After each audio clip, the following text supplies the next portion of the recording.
there isn't a single known cause of why one person will experience pain with erection or ejaculation and why others don't.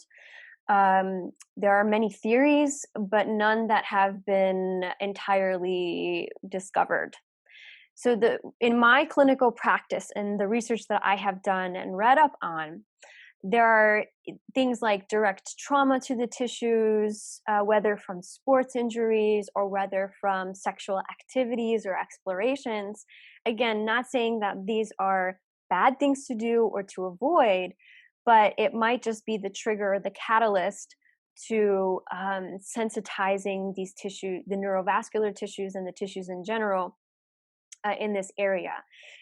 Sometimes it's exploring with our bodies and going too fast too soon, especially when we're really exploring and using pressures and different things, and touching and using different tools. Again, I think it's understanding our body and knowing, well, how much is too much for me, and understanding the neuroanatomy of these structures that we went over, because these structures, just like any part of your body, has the potential to get injured. So whether that's with sexual activity or sport or anything else for that matter, these tissues can get injured, but just like other parts of your body that get injured, they also heal.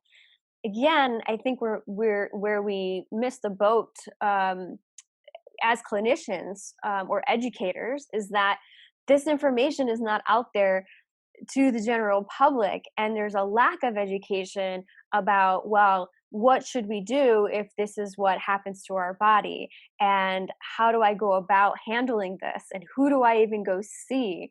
I think those are the main obstacles to really understanding and applying strategies to help with the healing process should there be an injury. And it's not uncommon for us, again, not to even talk about, well, this is why it hurts because I tried masturbating in this way, or I tried something else, or it was a sexcapade, or whatever it was. For a lot of us, that can be really embarrassing to even talk about. So it's really, when we're providing help or offering help, to really kind of equalize the playing field and allow for vulnerability and safety to occur when we are in a dialogue with someone who is really struggling with having pain there, because there could be shame around that, blame about why did I do this to myself, et cetera, and that's not uncommon. I have had worked with people who had experienced great just suffering from this. So I feel like the sooner we can educate, and have people feel comfortable about their bodies, the less scary it will be if there's something that should arise. Okay, so that was a little tangent. Getting back on track. So, again, injury to this part of our body. Sometimes it can be immune related. So sometimes there are, for whatever reason, the immune system is triggered, whether that has to do with inflammation or bacterial or viral causes. Sometimes that could be a trigger for someone. But again, in the research, we can see that although diagnostic markers or biomarkers are positive for certain bacterial pathogens or white blood cell count, you also have individuals who are asymptomatic but also have positive biomarkers. So we know that we can't just point the finger at any one thing, which makes it quite challenging, right, to have a black and white answer. But just understanding that it is a comprehensively and interdependent process that might have been the catalyst for what happened, but also looking at, well, what continues to perpetuate this process to continue for it to happen. Okay, so direct tissue harm to that area, the immune system. I mentioned the connection to the digestive system with the testicles. But know that your digestive system, because the rectum lives back here, and also communicates with the nerves and the structures of the pelvis.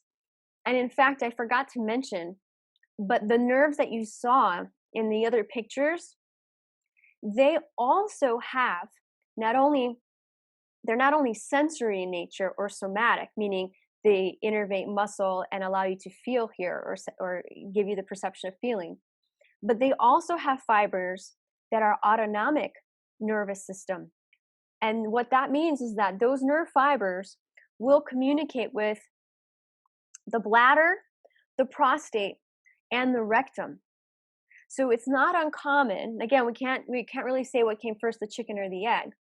But it's also not common to have overlapping symptoms of changes in bowels, urinary issues like frequency, urgency, uh, um, uh, um, constipation, and other digestive issues that might arise, and vice versa. Again, what if it were a digestive health related issue that tends to sensitize the visceral structures or organs and the nerves that innervate them, and that in itself it can crosstalk with what's going on in the pelvis. And again, microbiome, there's a lot of research coming out on that. Again, none is conclusive, but what we can say now is that there is some sort of correlation. We don't know how much clinical relevance it has, but there is some correlation of microbiome of your gut and the lower urinary tract system that can also impact nervous system, immune system function, and can be a trigger as well. So I'd like to just mention that. There is some talk about stress. And I already mentioned that a little bit about, when something goes on down there, it is stressful. And that's a normal human thing, a normal human reaction to have. It's unexpected, it's alarming, and no one can give you a clear cut answer of why you're experiencing pain for reasons because, the conventional medical system tends to look at the big picture, big red flags. And often when we have pain in the pelvic region or pain with an erection or sexual function, those things do not come up on scans.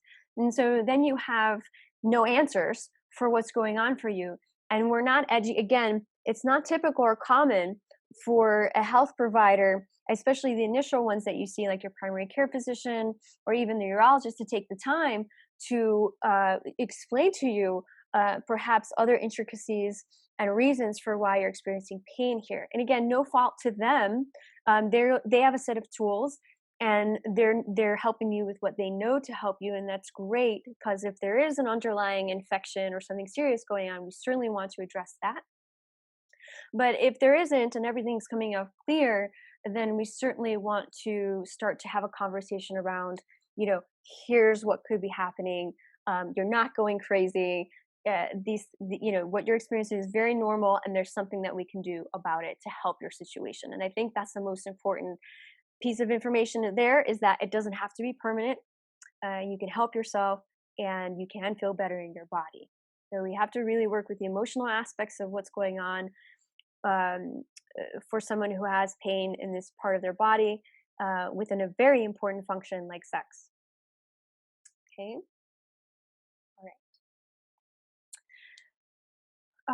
So just cover then the causes that could be happening here.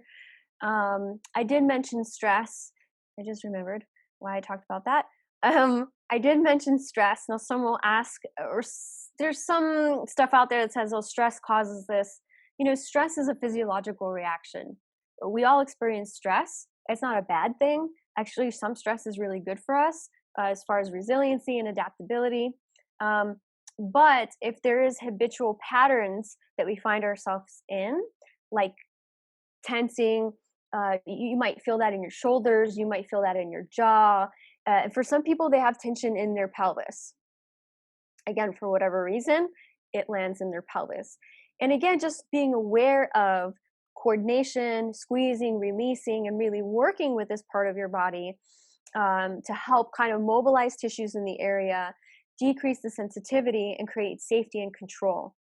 Key word being control. So you can feel like you have control over your situation and over your body, and that in itself is going to turn down the dial of sensitivity and pain. Okay, so I'm not going to say that stress causes anything, because people across the globe respond to stress very differently. And peop some people have astronomical amounts of stress for themselves in their lives, but are not necessarily experiencing pelvic pain. There might be other things going on, but we can't really say that it's a direct cause. It can certainly be a perpetuator. It certainly probably doesn't help the situation once you're in a challenging situation. And so we work with that versus saying, like, that's bad, you should relax. I'm sure you've heard that before. When you're upset and somebody tells you, why don't you just relax? If it were that easy, you'd probably do it. And so providing that type of just help is not helpful in that situation. It's really trying to change the experience that you're feeling inside your own body and working with those sensory experiences and emotions and feelings, so that you can feel like you're more in control of the situation for however that looks like for you. And everyone responds very differently. So that is my little tidbit on stress.